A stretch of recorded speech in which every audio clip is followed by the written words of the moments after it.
YouTube faithful, what's going on? It's Taco Tuesday. Once again, I am going to go over the taco pairs for you today that I think are the most optimal. You don't get to see my face again today, guys. I am in a hotel all week long. I'm playing in this World Series of Poker circuit tournament event, so I'm in a hotel room right now. It's all good. I'm still doing these daily videos. I had a live stream yesterday that smashed, thank God, because the YouTube video yesterday was absolute disaster class. I'm sorry, guys. That slip we made absolutely sold. The one that I was worried about the most, Luka, was the one that hit sweat free. Bridges hooked, Josh Hart and DeRozan, that game blew out. They barely played in the fourth. And yeah, it wasn't a good day for the early plays, which is why I like to do videos later on in the day, but I'm forced to do them early right now because of where I am. In addition to that, I did a live stream early yesterday at 4:30 Central, and luckily those lineups smashed, and it was a good day. Ended up being a decent day for me overall. And today we have Taco Tuesday, but to be honest, Donnie Mitchell's questionable, so I don't even know if we can take that. I usually take all tacos, but I feel like this was the worst choice because it does have blowout equity, that game. I don't like to try to predict blowouts, but that very well could blow out. So what I'm going to do is I'm just going to show the taco for this video. I'm not exactly sure if I'm going to take it. Plus, guys, he's questionable right now, so we have to worry about that. But my pair for any and all tacos, what I'm looking at right now, chat, is this. Okay, Duren, 9.5 rebounds, 12 rebounds for the full 3x. If you take 9.5, it's a crispy 2x, okay? I think, honestly, you could get away with taking 12. The thing is, it has push equity, so you're not dead if he gets exactly 12, which I have him projected for 12.6 in my model, data projection model. So it's going to be close to around 13. Obviously, it's more likely and more optimal that he's going to get 10 because it gives him a double-double, and it's just a easier range of outcomes to get. So let's be honest here. It's more likely to see him get 10. Now, why do I like it? Well, for a bunch of reasons, but one, it's the Wizards. It's a pace-up spot. There should be a lot of shots being taken, but the other downside of that is the Wizards aren't trying to win games. They know they have no contention into anything. Guys, I implore you to be careful when you're gambling on NBA late seasons. And it may not feel like late season, but it is. Whenever you get into mid-March, April, these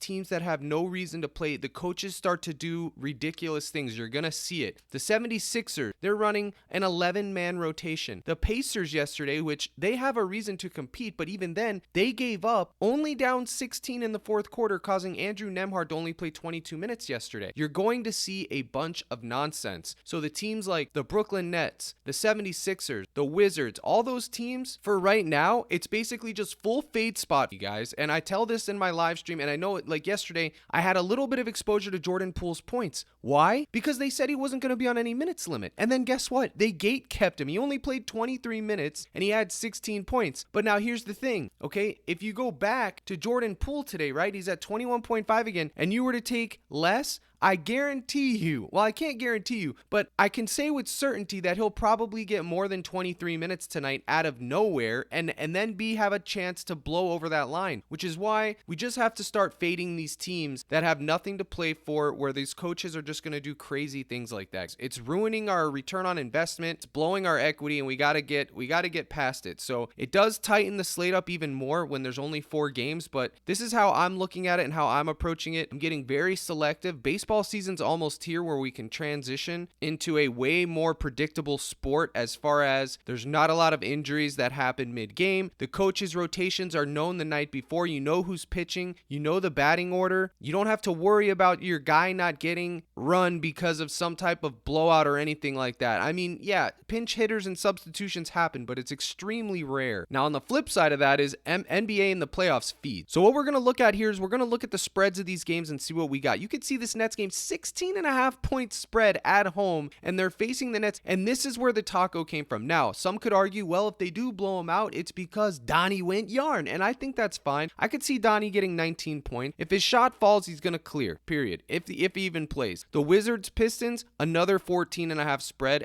Even then, I struggle taking Durham, but we have to take somebody. Look at the point total, 234. These two games have decent spreads considering this is the marquee matchup today. 2.5, the Pacers are 2.5 dogs at home, 236 point total. We will be attacking that game. And then the Clippers and the Pelicans, 221, we will be attacking that game as well. So you can see the slate is just not that great today, guys. And when you do this every single day, like most of you do, okay, I myself do, you're going to run into these things. You can't expect a home run every single day. It's not going to happen. happen. Now, if you go look at Jalen Duren and you look at his 12, his line showing it's 12.5 here, but it's actually 12. Let's see if I can get the alternate line down to 12. There we go. Okay, so you can see, look at the rebounds allowed, folks. Washington's ranked 30th versus centers 29th. I mean, this is the best matchup we're gonna get. So if it sells, it sells. I don't care. Look at the head-to-heads. Look at these head-to-heads. 10, 17, 18, 19, 14. Granted, this is seasons past, but still, historically, this dude just all he does is eat rebound. If you look at the last 10, he's gone last 20, 8 of 20, last 10, 3 of 10, and the last 5, 1 of 5 for 12, okay? Now, that line is really high, but the matchup is the reason why. But you can see, if we flip it down to 9.5, how much better. Look at that. Look how much better it is. You see, it's way likely he's going to land on 12. 4 of 5, 7 of 10, 16 of 20. And for that reason, that is why I chose the Goblin to take this. The matchup is great. So if the tacos cash, I should be able to get my double up and move on. That's all I'm trying to do today, guys, is get 2x on 3 tacos, make my 75 cash, and move on to Wednesday's slate. You feel me? So if that's something you want to do, Tail, if you don't like that analysis, then fade it, guys. It's up to you. So let's move on. Let's talk about another one that we could do, which is going to be Giannis. Okay, I think Giannis here has to be considered because of the close spread. They're on the road dogs. I know he let us all down the other day when we had him. His points, rebounds, he hooked. He went over his points, but he did hook his points, rebounds. But you got to have a short memory when you're doing this stuff, guys. And I think today the move at 25.5 points, this could be another 2x pairing for a taco. Heck, even his 29.5 points up here, if you take it, it pays 2.5x, almost 3x if you take him to go over 29.5. All right, so I want to show you this, guys. So if you look at the 25.5 Goblin, look at the head-to-heads. Are you seeing what I'm seeing? It's a full wall of green. 7 matchups, he's never gone under 25.5 points. He's gone over every time they've played since 2023. And if you look at the overall matchup for Giannis, which by the way, he's matchup proof, points allowed 28th, overall 20th allowed. Last 20, he's gone over in 16 of 20, 7 of 10,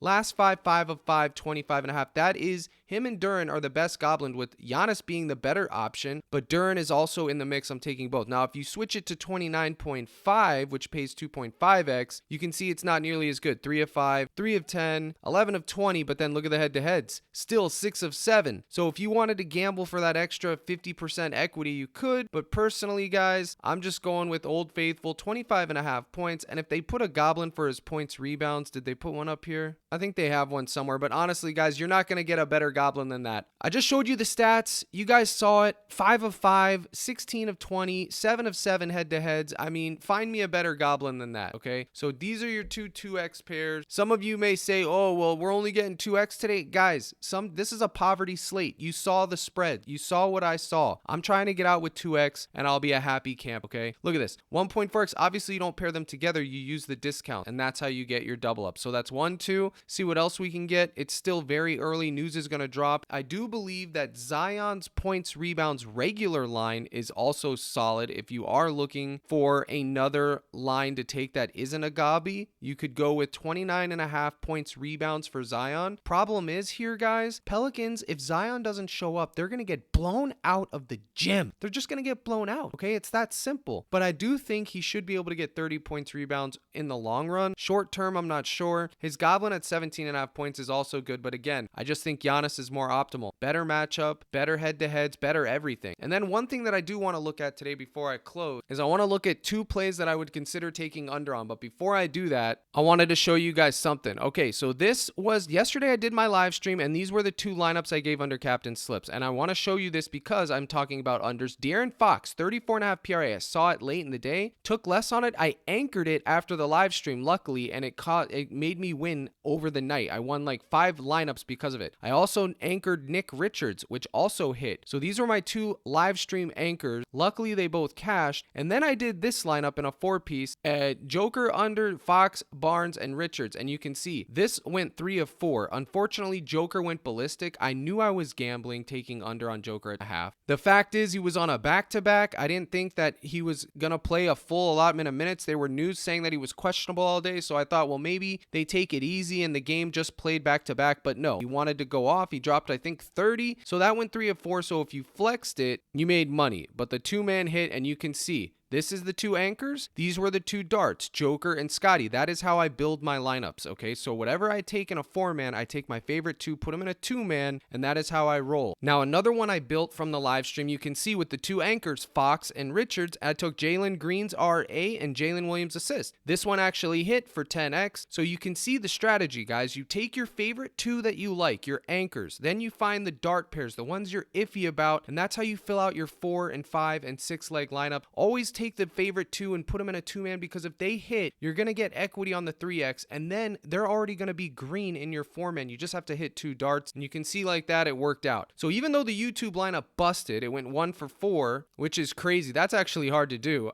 That might be harder than getting 5 greens. You can see the live stream saved us, and there will probably be a live stream today as well. Again, it's kind of hard because I'm on the road, but I still was able to get it done yesterday, thankfully. And if I don't host it, I'll have one of my role members. And in addition to that, I also have my model sheets, my fantasy model projections up for you guys to help you cook. I still put out the playlist and slips as you saw. You go to CaptainCrush.net, gold package. This will get you in. So you can get those lineups that you just saw. You can get in the live stream. You can get my projection models. It is the Captain Crush Gold package. You can see it's $24.99 a month. You click subscribe and it's right there. But if you do get 6 months, which will cover you up until NFL season returns, all through MLB and WNBA, you do get a discount there, guys. I hope to see you. If you do join up, let me know in the Discord. We got a bunch of good members there. I post my lineups each and every day, even when I'm on the road, guys, doing other things, which I'm going to show you my poker video for you guys to get a kick out of it. But you can see I post the lineups. My role members, guys like Goal, who are covering the soccer streets, he's posting every day under this tab right here. You're going to get a lot of value here. I am thankful for the role members that are posting here each and every day. Appreciate Goal. Goal's been in the court a long time. He's been a buddy for a while. And then this tab under here, role member slips, you can see people post. Faceless posts his DVP charts, Dan's posting, Goal posting again. There's a lot of people that do. Spartan does MLB when it's going. Houston does his esports. A lot of people post. Thankful for all. But guys, make sure you're taking advantage of this stuff. Okay, the daily prop lists are here. My slips are here.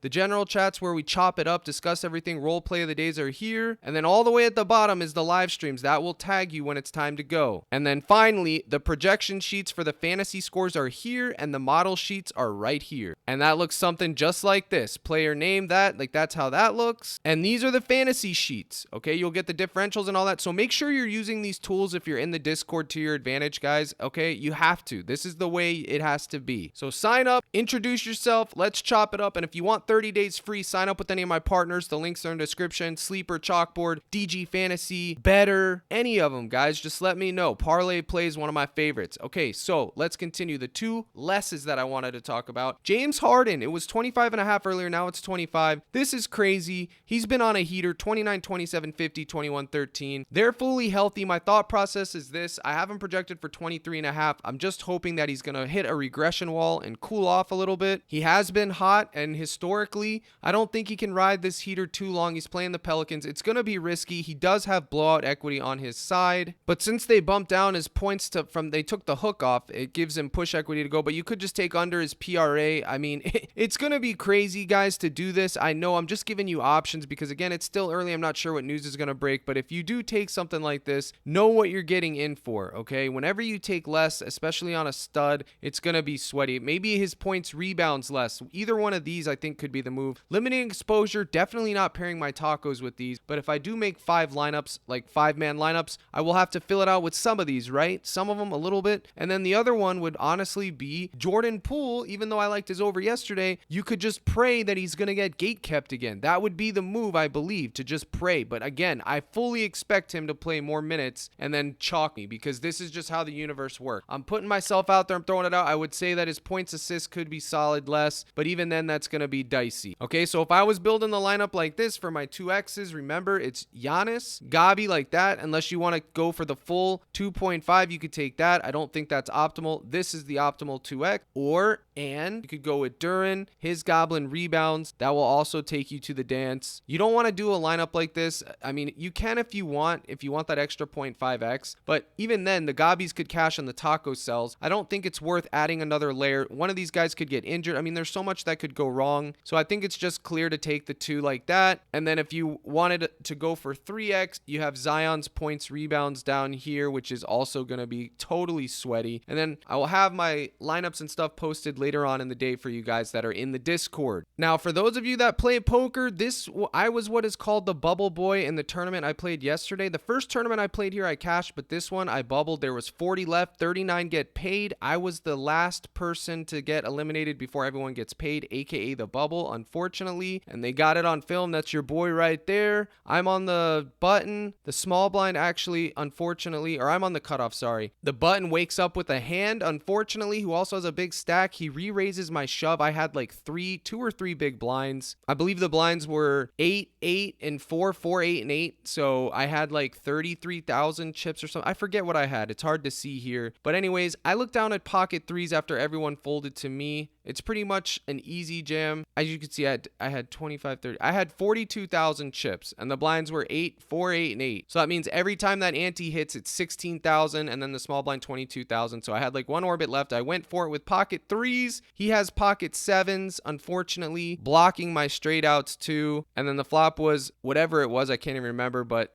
a 3 didn't come, and so your boy got eliminated. That was it, and that was my run for that tournament. But again, the main one I'm here for is the main event, which will be this weekend, and it is a $1,700 buy-in, and first place will be well over $140,000. It's a multi-day event, so if you guys are into poker, I am trying to get media passes to get this poker content so I can film it. I am working on it. It is fun, and I've been playing for a while, and I do enjoy it. So appreciate you guys tuning in. Short and sweet today, simple video. Hopefully it works out. Bet responsible and enjoy Taco Tuesday. Here's the salute, even though you can't see it, and as always, my brothers and sisters in Christ, let's crush.